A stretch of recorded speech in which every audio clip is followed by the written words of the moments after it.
All right, welcome class to part 2 of week 5 of research methods. In part 2, we're going to cover sample size, power, and effect size. So now that we've talked about in part 1, the eligibility criteria, sampling techniques in order for you to get your sample from a population, now we need to think about how many people do you actually need within your sample in itself, right? So thinking about numbers and what should be your sample size. So sample size is important to determine two things. One, if the sample size is representative of the study population so that statistical inferences can be made. And two, how many participants are needed to obtain statistical significance. Right? So the first part is we need to know whether or not we can infer from our sample to the population. And we can only make that inference if our sample is representative of our population.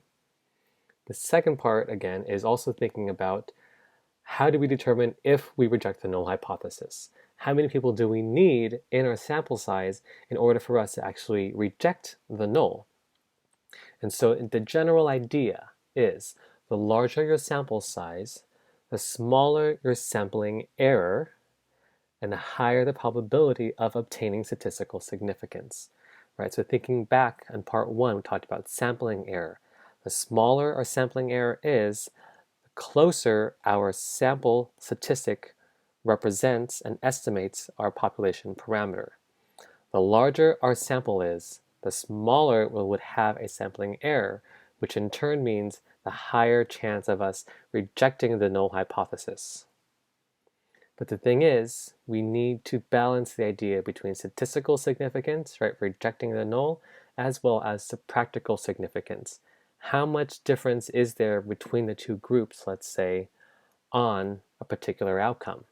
Let's say a loss of 5 pounds compared to a loss of 50 pounds in a weight loss program, right? 50 pounds is much more practically significant than 5 pounds. However, that 5-pound difference may end up being statistically significant. So we need to think about the balance between statistical significance as well as practical significance. And so the first thing we need to think about in determining sample size is the idea of the essential limit theorem. Hopefully this isn't the first time you've heard about the essential limit theorem. But if it is, I encourage you to watch further videos on YouTube about the essential limit theorem.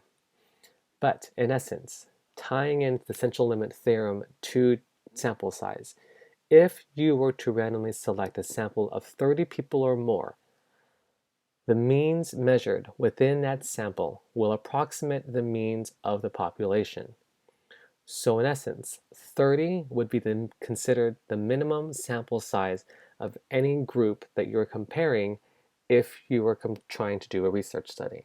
So let's say you're just you wanted to look at differences between two groups on a weight loss program. That means each group needs to have a minimum of 30 people. And since you're comparing two groups, those who go through the weight loss intervention program, those who don't, you need a total sample size of 60. As the sample size increases, the mean of the sample will be the same as the mean of the population. And this is in essence what the essential limit theorem suggests.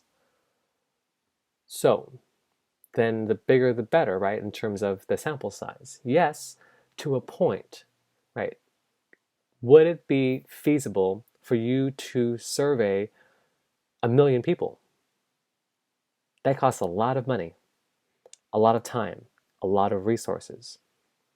Yes, so there's a point at which you can have a really large sample size. But the thing is, if you have too large of a sample size, every little statistic will be significant.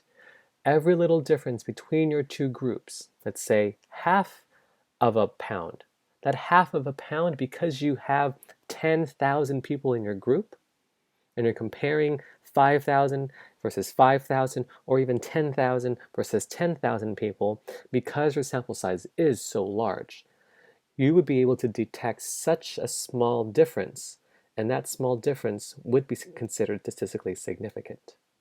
So even though that half a pound difference between your intervention group and your control group would be significant, is that half a pound in the realm of a weight loss intervention program really mean much? Not really, right?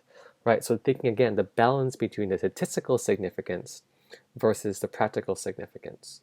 So in terms of thinking about sample size, the minimum you want to have when it comes to quantitative studies is at least 30 per group. But again, you don't want to go too large, otherwise you detect very small differences, which then end up being statistically significant. The other thing when we think about determining sample size is the precision. How close the sample statistic is to the actual population parameter, right? Going back to the idea of standard error or sampling error. We, as the researchers, can decide how much precision we want to have in our study. And based on that precision, we can calculate how large our sample size would have to be in order for us to be able to be so precise or to have some wiggle room in terms of our estimation of the population parameter based upon our sample statistic.